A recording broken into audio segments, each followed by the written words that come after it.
In 1951, wounded soldiers were rushed onto a warship, and one man was ordered to save them. He had never held a scalpel in his life. He had never studied medicine, yet somehow every single patient he cut open survived. The war in Korea was brutal and bloody. Off the coast, a Canadian destroyer patrolled the freezing waters. On board sailed the ship's surgeon, a calm and confident man everyone trusted with their lives. Nobody guessed the truth about him. That surgeon carried the name Dr. Joseph Sear. He wore the uniform, he answered to the title, and the crew respected him completely. But the man behind that name was not a doctor at all. He was one of the greatest liars who ever lived. His true name was Ferdinand Waldo Demara, and for most of his life he was somebody else entirely. He borrowed names the way other people borrow books, slipping into one identity after another and fooling almost everyone he ever met. To understand how a fake surgeon ended up on a warship, we have to go back to the beginning. Demara was born in Massachusetts in 1921 into a comfortable Catholic family. But comfort was never enough for him. He wanted to be someone important. Something inside him always felt restless and unsatisfied. He craved respect, but he never had the patience to earn it the slow and honest way. So at just 16 years old, he ran away from home to chase a bigger life. He walked into a monastery and tried to become a monk, but the quiet religious life did not hold him for long. He drifted from one order to the next, always searching for something, never quite finding the place where he belonged. Then he joined the military, and here his real talent began to show. He trained as a hospital assistant and picked up scraps of medical knowledge. But when he did not get the rank he wanted, he did something truly shocking. He faked his own death. He left his clothes behind to make it look like he had taken his own life, then vanished into thin air. As far as the world knew, that man was gone, and a brand new man was born. Under a stolen new name, Demara talked his way into a college and began teaching psychology to students. He had no real degree, no training, nothing, yet he stood at the front of the classroom and taught, and people believed every word. But the past has a way of catching up. The authorities eventually tracked him down and locked him up for deserting the military. Most people would have learned their lesson right there. Demara treated prison as just a short pause in his game. When he got out, he kept right on inventing new lives. He studied law at night, and then joined a Catholic teaching order up in Maine. And it was there, inside that quiet religious community, that he met the man who would change everything. His name was Joseph Sear, a real and fully qualified doctor. The two men became friendly, and Sear had no idea who he was really talking to. He trusted Demara, and he shared details about his life, his training, and his career. For Demara, this was a golden opportunity. He quietly gathered up Sear's paperwork and credentials, everything he needed to become a doctor on paper. Then he took the identity of his trusting friend and prepared to wear it like a costume. The timing could not have been better for him. The Korean War was raging, and Canada badly needed doctors for its navy. They were desperate for anyone with medical qualifications, and they did not have the time to check every detail carefully. So Demara walked into a Canadian Navy recruiting office and calmly introduced himself as Dr. Joseph Sear. He handed over the stolen credentials and offered to serve his country in the war. He looked and sounded exactly like a man they could trust. It worked perfectly. They barely glanced at his papers before welcoming him aboard. Just like that, a man with no medical training whatsoever was handed the rank of surgeon lieutenant. The Navy had just put lives into the hands of a total fraud. His first posting was at a Navy hospital, and this is where panic should have set in. 6 sailors would come to him, expecting real care and real answers. But Demara did not know how to treat any of them. He needed a plan fast. So he came up with a clever trick.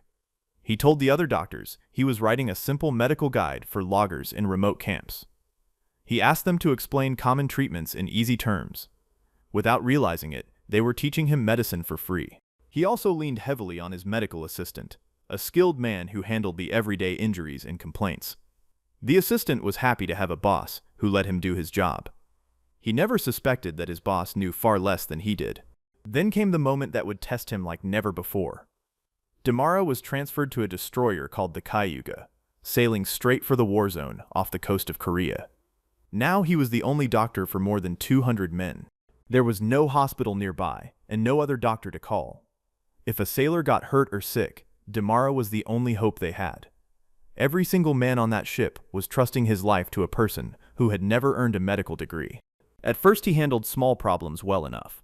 He even pulled several rotten teeth from the ship's captain, guessing at how much painkiller to use. The captain felt better afterward and had no complaints. Demara was getting bolder and more confident with each passing day. But small tricks were one thing. Real war was coming, and it would demand far more than a few pulled teeth. The kind of test that could shatter his whole disguise was drawing closer, and Demara had no way to stop it now. One night, a small Korean boat pulled up beside the destroyer. It was packed with wounded soldiers, torn apart by gunfire in a brutal raid. They were carried onto the ship, bleeding and broken, and every desperate eye turned toward the ship's surgeon. This was the nightmare Demara had always feared. These men were not going to survive with bandages and hope. Several of them needed serious surgery immediately, or they would die right there on his table, and he had no idea how to save them. For a normal person, this would be the moment the mask fell off. But Demara stayed calm on the outside. He ordered his crew to carry the wounded into the operating room and prepare them for surgery. That command bought him a little precious time. While his crew got the patients ready, Demara slipped quietly away to his cabin. He grabbed a thick surgery textbook and read as fast as he possibly could. In those few minutes, he was teaching himself how to cut into a human body. He memorized the steps as best he could, page after page. Then he closed the book, took a deep breath, and walked back into that operating room. The wounded men were waiting. There was no turning back, and no one else to help them. What happened next stunned everyone who watched.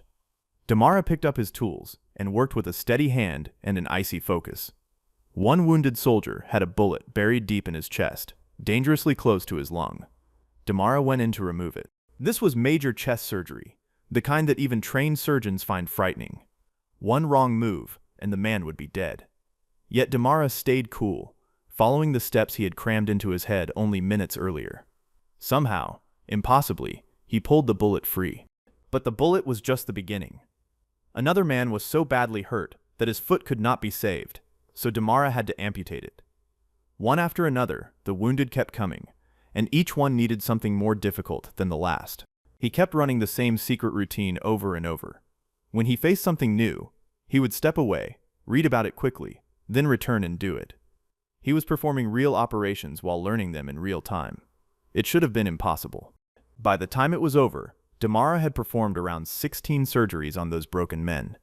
Some of them were serious, life or death operations. He had been faking his way through medicine for years, but nothing had ever come close to this. And here is the part that nobody can quite explain. Every single one of those patients survived. Not one of them died on his table. A man who had never trained as a doctor had just saved a whole boatload of dying soldiers. The crew could hardly believe what they had seen. Their doctor had stayed calm under fire and pulled off surgeries that seemed like miracles. To them, Joseph Sear was a hero. They looked at him with pure admiration and told everyone about his amazing skill. Demara loved every second of it. He walked proudly across the deck in his clean white uniform, soaking up the respect he had chased his whole life. For once, he was not just pretending. He truly felt like the great man he wanted to be. His fellow officers were so impressed that they decided to reward him. They began recommending him for a military medal, a real honor for real bravery. Demara had reached the highest point of his entire life of lies, but it would not last. The very thing that made him a hero was about to destroy him. His incredible surgeries were far too impressive to keep quiet. Word of the miracle Navy doctor spread beyond the ship, and the more famous he became, the more dangerous it got.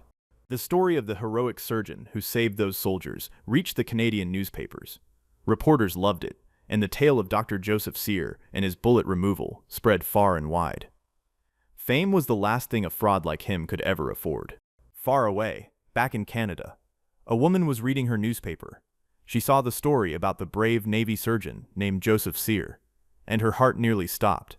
She knew that name better than anyone in the world. Joseph Sear was her own son. But here was the problem. Her real son, the true Dr. Joseph Sear, was not in Korea at all. He was safe at home, quietly practicing medicine in a small town. So who was this stranger using her son's name and saving lives at sea?